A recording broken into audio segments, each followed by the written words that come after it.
Assalamualaikum warahmatullahi wabarakatuh, Pak semua. Alhamdulillah kita di Malaysia ni, masyarakat kita belajar sifat 20 untuk kita mengenal Allah Ta'ala. Kerana akidah kita adalah akidah Asy'ariyah dan Maturidiyah, yakni akidah Ahlussunnah wal Jamaah. Tetapi apa yang kita dengar daripada lebih-lebih peralih ataupun budak-budak Wahabi, mereka mengatakan bahawa pengajian sifat 20 ni bid'ah. Tidak ada pada zaman Nabi SAW, tidak ada pada zaman sahabat radhiyallahu anhu, dan lebih parah, ada lebih-lebih peralih yang mengatakan bahawa pengajian sifat 20 ni adalah diambil daripada falsafah Yunani. Tapi bila kita minta rujukan bahawa sifat 20 ni kita ambil daripada falsafah Yunani, tidak ada sekok pun daripada lebih-lebih peralih yang boleh memberi fakta ataupun rujukan yang mengatakan bahawa pengajian sifat 20 diambil daripada ahli falsafah Yunani. Jadi video kali ini aku nak kongsikan satu video penjelasan tentang sifat 20 yang dijelaskan oleh Kiai Idrus Ramli, seorang ulama daripada Indonesia. Jom kita tengok. Nah, mengapa para ulama membangun konsep sifat wajib 20 bagi Allah? Nah, sifat 20 ini, sifat 20 akidah Ahlussunnah wal Jamaah dapat protes. Siapa yang protes? Pertama, yang protes dari golongan kita Ahlussunnah wal Jamaah. Tapi sudah kritis.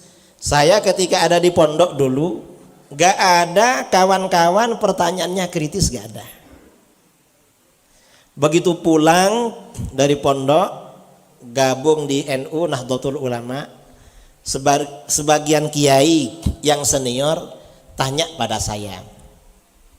Apa pertanyaannya? Gus, apa kiai? Kenapa sifat wajib bagi Allah 20? Saya tanya sama beliau, sampean minta berapa? Enggak, bukan minta berapa. Saya tanya katanya, mengapa bukan 15, bukan 25, bukan 19, kok 20 gitu? Ini yang pertanyaan dari Ahlussunnah. Kalau orang Wahabi beda lagi. Saya ngisi kuliah umum di University Teknologi Malaysia di Johor. Ada orang tanya, Pak Kiai, kata Wahabi sifat 20 itu bukan dari Islam. Loh, dari mana katanya? Katanya dari ahli filsafat Yunani.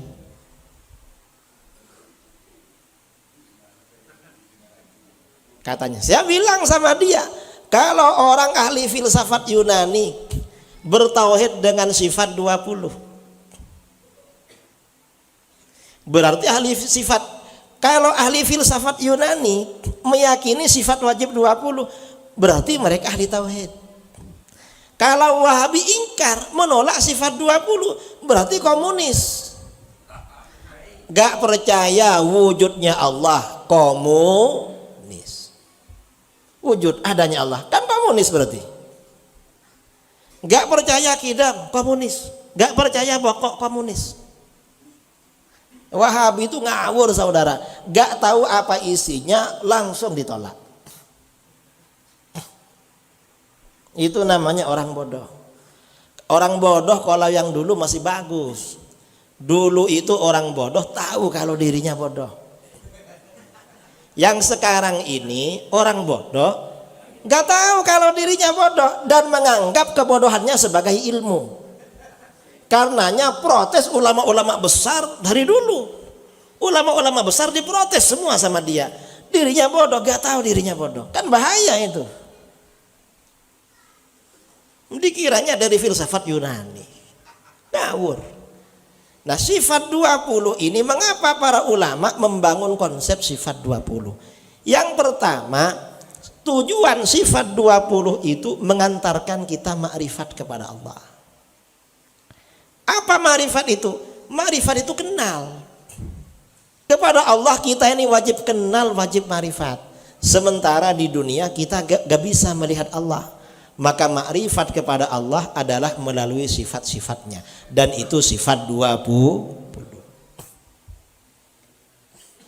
Itu yang pertama. Yang kedua, sifat 20 ini juga merespon penyimpangan-penyimpangan agama-agama di luar Islam.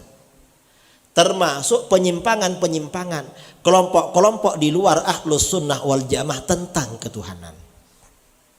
Dijawab semua dalam sifat 20. Ini yang kedua. Yang ketiga, sifat 20. Kenapa kok 20? Kata para ulama, sifat 20 ini batas kemampuan akal manusia dalam makrifat kepada Allah. Manusia ini wajib makrifat pada Allah. Cuma mampunya 20 saudara. Lebih dari 20 gak mampu. Sifat 20 ini bertentangan dengan tauhid asma was sifat. Tauhidnya Wahabi. Kalau tauhid rububiyah uluhiyah itu, Wahabi membuat tauhid rububiyah uluhiyah itu tujuannya untuk mensyirikkan, mengkafirkan orang-orang yang bertawassul, bertabarruk dan beristighatsah. Dikafirkan. Karenanya kata Wahabi, orang yang gak bertawassul, gak bertabarruk, gak beristighatsah, itu tauhidnya lebih mantap. Contohnya siapa? Abu Jahal dan Abu Lahab. Dan belajar akidah itu penting. Mengapa? Kalau orang gak ngerti akidah ini bahaya. Bahayanya apa? Ya akhirnya Tuhan digambarkan seperti dalam pikirannya.